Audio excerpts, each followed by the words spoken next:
सभे मगहिया भाई बहन के भुलेटन काका के राम राम आथिन मगहिया खबर में सुनथिन देश दुनिया के खबर। गया पितृपक्ष मेला अंतिम पड़ाव पर विष्णुपद से कामाख्या मंदिर तक लगा रहा कल लाइन। पूर्व मुख्यमंत्री लालू यादव कहलका कि 2024 में भाजपा के उखाड़ फेंकल जाए। राजस्थान के मुख्यमंत्री अशोक गहलोत बन सका था कांग्रेस के नया अध्यक्ष, बाकी सीएम पद पर अटकल है पेच।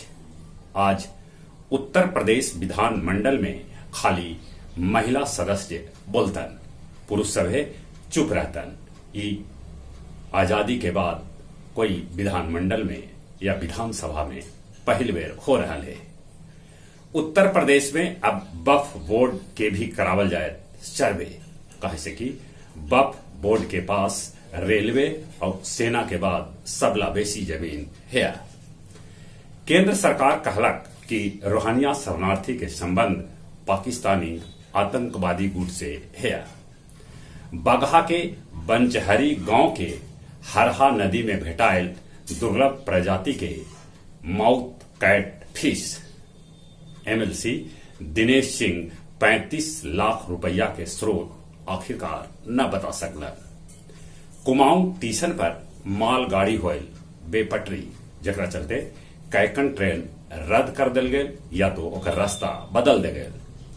न रहलन हास्य राजू श्रीवास्तव 42 दिन बिछौना पर पड़ल रहला के बाद गजोधर के 58 बच्चर के उम्र में हो गए निधन, उनकरा नमन। दीदारगंज में कुरियर कंपनी से 28 किलो सोना बरामद कर गए।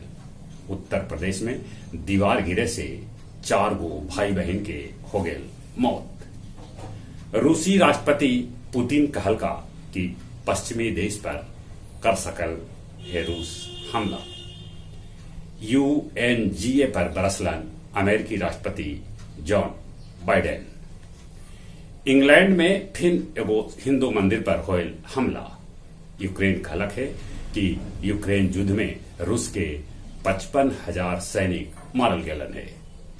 गृह मंत्री अमित शाह कहलका कि गया जिला के छकरबंधा होयल नक्सली मुक्त, वहां सुरक्षा बल बनौलन अस्थायी कैंप। गया सिविल लाइन के अब्दुल गफार के 30 गो एटीएम कार्ड के साथ पुलिस कहलक गिरफ्तार।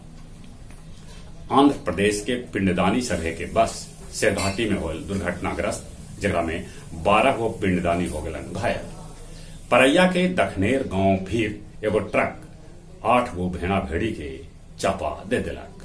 अब कुछ खेल समाचार। डेथ ओवर में भारत के बॉलर के प्रदर्शन हो रहा है खराब, करल जा रहा है विचार।